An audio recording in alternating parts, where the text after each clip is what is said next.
It was late September when I moved into the cabin. When the aspens turned gold and the air smelled like pine resin and cold earth, I finally found some respite.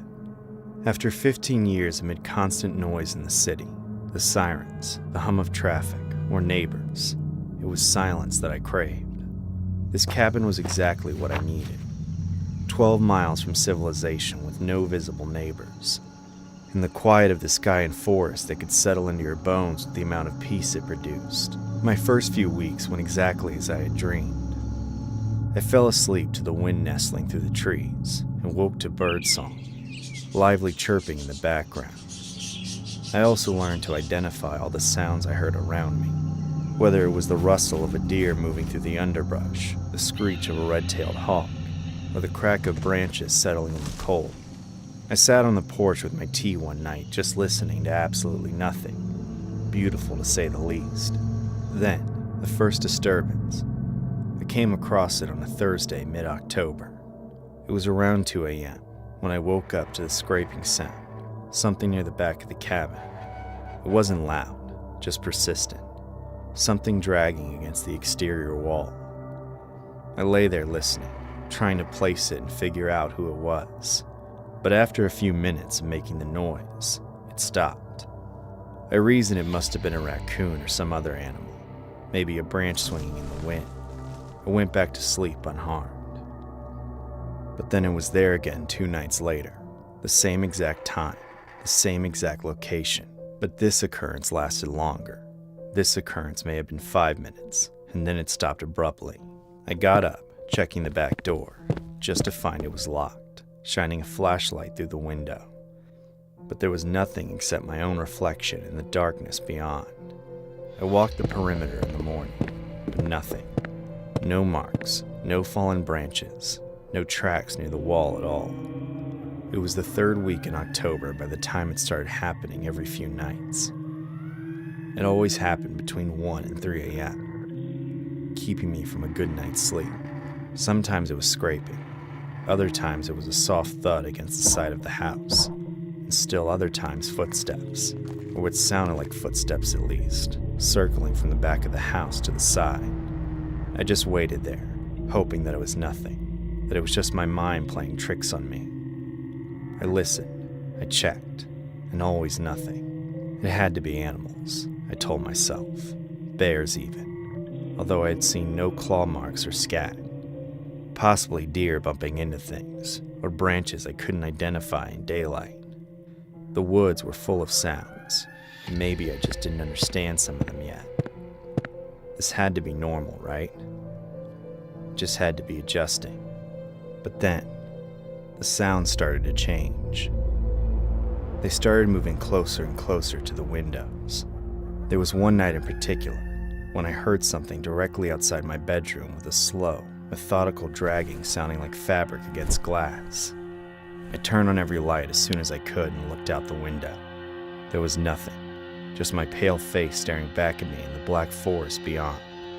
I even checked the motion sensor light on the porch, and it hadn't been triggered. The sleeping got worse.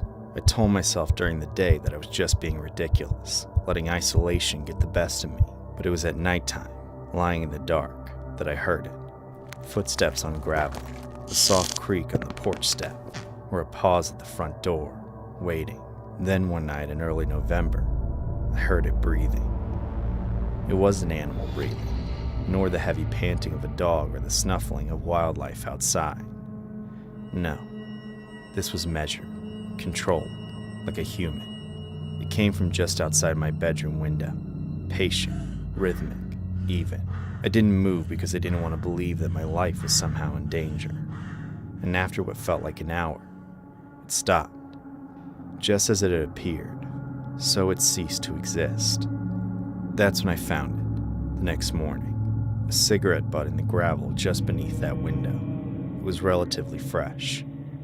I tried to rationalize it. Maybe it had been there the whole time. Maybe it was there when I moved in, or from a previous tenant. But I knew I had raked that area myself about 3 weeks ago. And that butt wasn't weathered either. It had been there recently. The doors, the windows, the crawlspace entrance. Everything was locked and secure. but small things felt out of place. There was the chair on the porch I didn't remember moving, nor the muddy footprints on the back step, which weren't quite my size. The woodpile looked disturbed, with pieces restacked slightly differently from where I left them. Time to call the sheriff's office.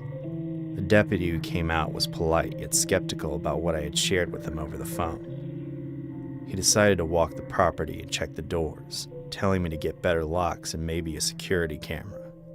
"I've got to say, you're pretty isolated out here," he mentioned. "It's probably just someone passing through. Hikers or some homeless folks looking for a warm spot." He almost made it sound reasonable to me, as if it were comforting. Fine. That night I wedged a chair under the front door handle, and then I wedged another one under the back door, keeping the lights on because I couldn't sleep. I stayed up what felt like forever. Then at 2:47 a.m., I heard the front door handle turn. It was slow, deliberate even, testing the weight as the chair held its place. The handle released. Then I heard the footsteps move around inside of the house. They went to the back where the handle turned there too. Slow and just as careful. The chair scraped against the floor, but it held its place.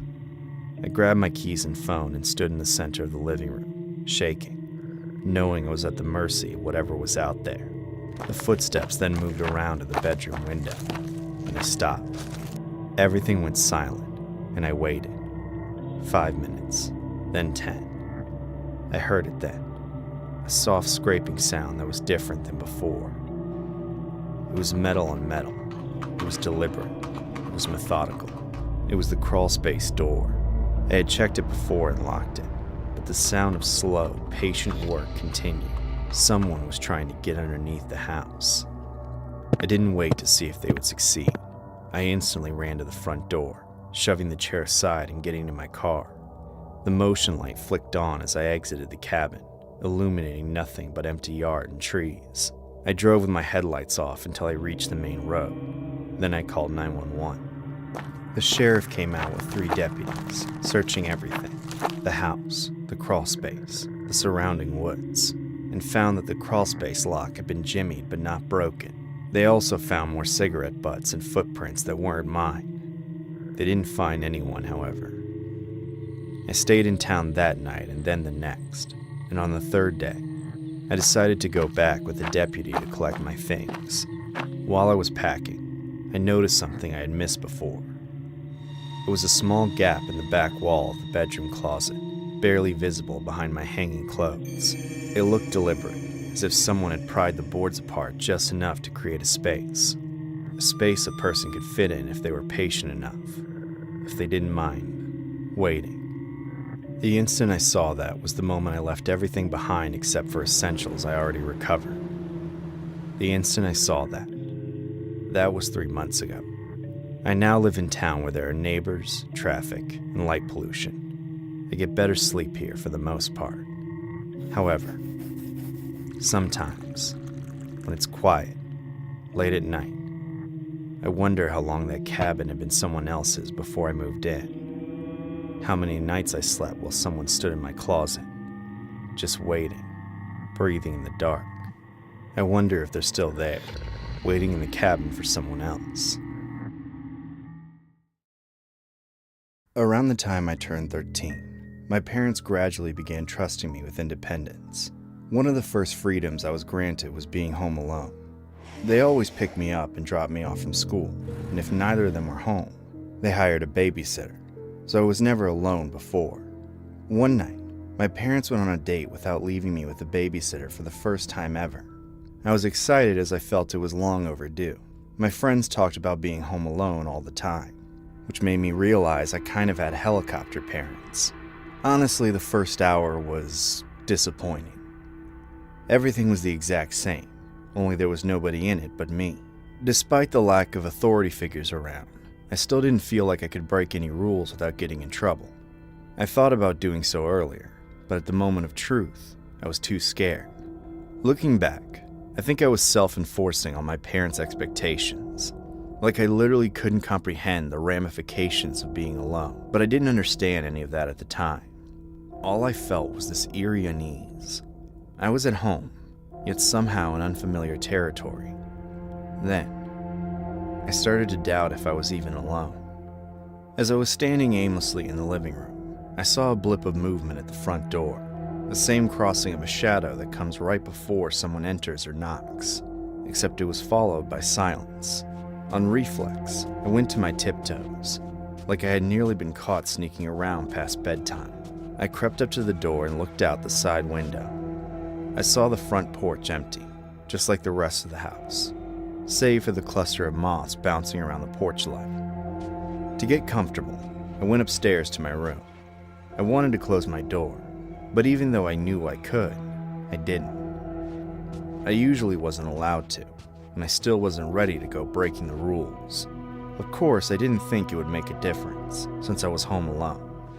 Feeling nervous and needing to do something with my hands, I sat at my desk and opened my journal. I turned to a blank page, wrote the date at the top, then tried to collect my thoughts about being home alone for the first time.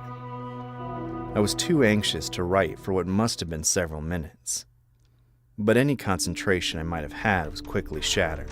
Downstairs, I heard the crack of a door opening.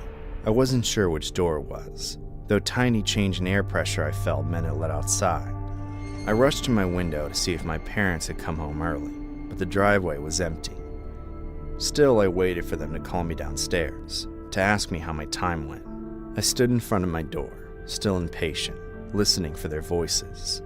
Instead, after another minute or two, I heard my mother's bathtub faucet spring open. It was very distant, but that distinct sloshing roar was unmistakable. Mother loved her baths, but she certainly wasn't home. So then who the hell was in her tub? In a moment of panic, I suddenly felt like I would be trapped in my room, so I quietly made my way down the stairs. The sound of the faucet dissipated as I descended, until it was gone as I hit the ground floor.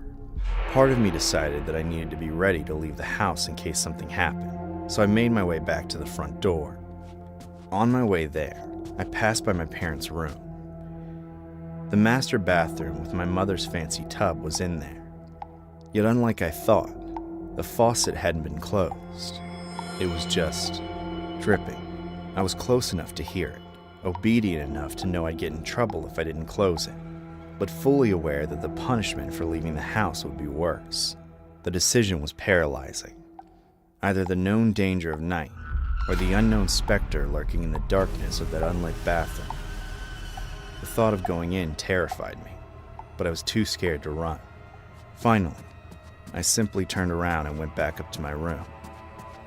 I didn't care if I got blamed for letting the faucet drip, or even if my parents caught me with my door closed. I had to save myself the only way I could think. For the first time, I closed and locked my door, then sat up against it. I buried myself in my confusion and fear. I hid, waiting for it to be over. 2 bitterly slow hours later, I heard my parents driving in. I stood up, wiped the dried tears off my face, opened my door, and put on the act. I went downstairs to meet them, planning to act innocent if they asked about the bathtub. But when they asked me a completely different question, I nearly broke down. My mother asked me if her older brother had ever come by to check on me. They asked him to make sure I was okay since it was my first time home alone, though they weren't sure if he would make it. Suddenly, everything clicked. Who else had access to the house? And who else knew I was alone in it but him? My own uncle. It must have been him. At the time, I stammered but managed to lie and said that nobody had come. I didn't fully understand what had gone down, but I was worried I'd never see an ounce of freedom again if I started making accusations, or if I even admitted that someone else had been in the house. Years later, I still don't know 100% if it was truly my uncle, but I've never trusted him since. I believe he had a sinister idea on his way to check on me. He tried to lure me into a dark space where I wouldn't be able to see him, so he could get away with something he probably always wanted to do. A few weeks ago, I picked up a house-sitting gig.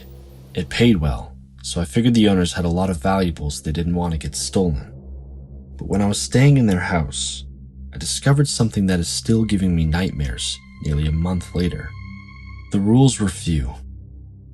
I could do as I pleased, as long as I kept the place clean and didn't have guests.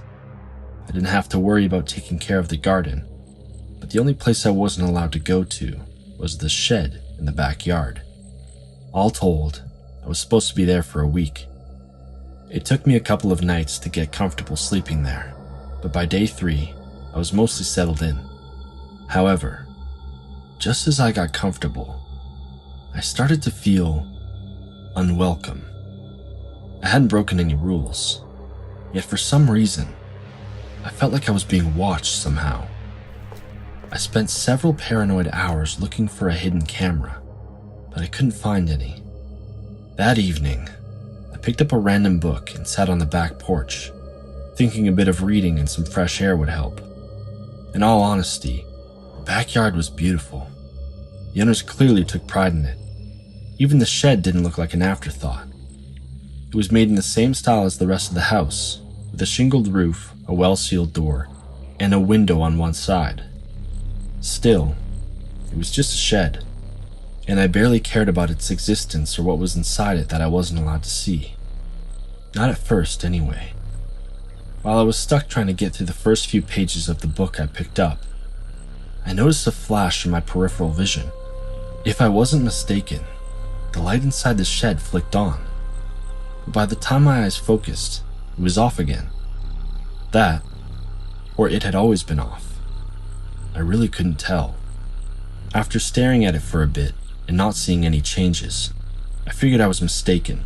Probably just another light in someone else's backyard, flickering through some trees, or maybe I just completely imagined it. Either way, I decided reading wasn't my jam, so I went back inside and opened a bottle of wine. That seemed to help my mind stop running on overdrive, and after watching TV for a couple hours, I went up to the guest room and slept. The next morning, I woke up with a minor headache and the return of the same nagging anxiety from before. I'd already checked everywhere I could think of for something weird in the house, so the only place left to look was the shed. Of course, I wasn't supposed to enter it, but I was never explicitly told I couldn't peek through the window. I got dressed and I went out and stuck my face up against the glass, trying to cup my hands around my eyes for a better view. But it was truly pitch black in there.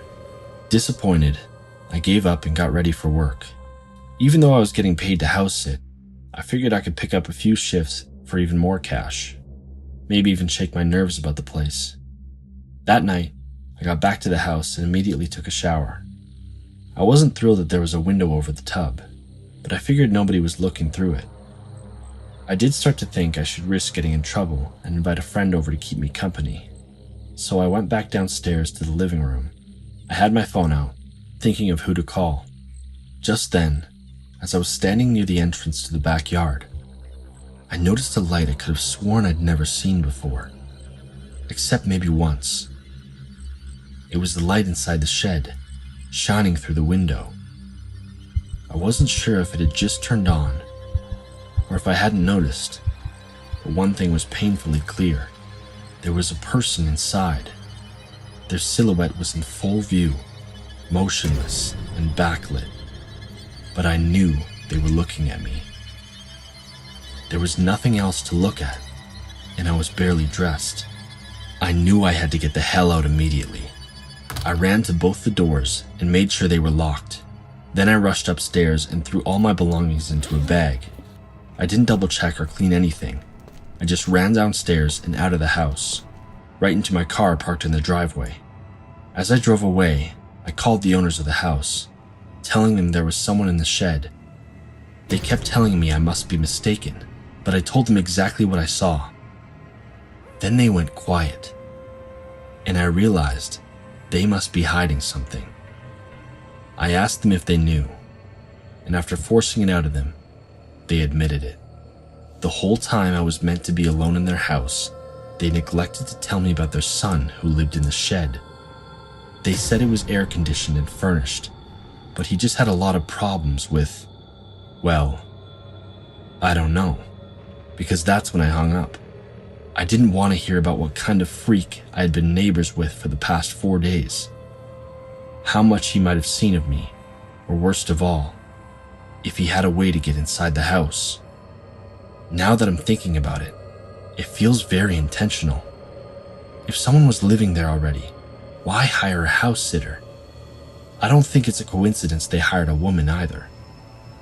In some sick way, it feels like they wanted us to meet. To what end? I don't care to consider. Afterwards, the owners kept calling and texting me, apologizing for the misunderstanding and begging me to come back. When I ignored them, they sent me the money for the days I spent there, and then asked me to not call the police. I hate to admit no crime was committed, but while I'm not going to put their name and address on blast for fear of getting sued, I'm sure as hell going to tell everyone about this. Back when I still lived with my parents, I had an encounter that changed the way I think. I used to not be a paranoid or anxious person when it came to safety, until this one night. My parents had a 2-car garage that was attached to the house via the back door. We went in and out that door quite frequently, and since it was protected by the garage doors, which only opened to one of our clickers, we kept it unlocked. On top of that, we had a security system that chimed whenever a door or window opened or closed, though we only armed it when we were going away and leaving the house unoccupied. Otherwise, it just felt like a nuisance. I would come to change my mind about that. One night, I was home with my parents, and while cooking dinner, my dad accidentally tripped the kitchen breaker. Apparently, he was running the microwave, the air fryer, and the blender at the same time, overloading the circuit they were all connected to. No big deal. They just sent me to reset the breaker. The panel was close by in the garage, so I didn't mind. But when I opened the back door and stepped inside the garage, I stopped in my tracks. Something wasn't quite right. Something tiny and almost insignificant. It took me a moment to figure it out. The lights were already on. Usually, when I went into the garage, it would be completely dark for a moment. Then the lights would turn on. The main light in the garage is motion activated, so it only comes on when it detects movement. I was pretty sure that nobody had been in or out of the garage for at least an hour, more than long enough for the light to turn itself off. Of course, it was the tiniest thing, easily chalked up to be the lights being old or glitching, or any number of reasons. More important to me at the time was resetting the breaker, so I went over to the panel, found the flip switch, and then reset it before going back into the house.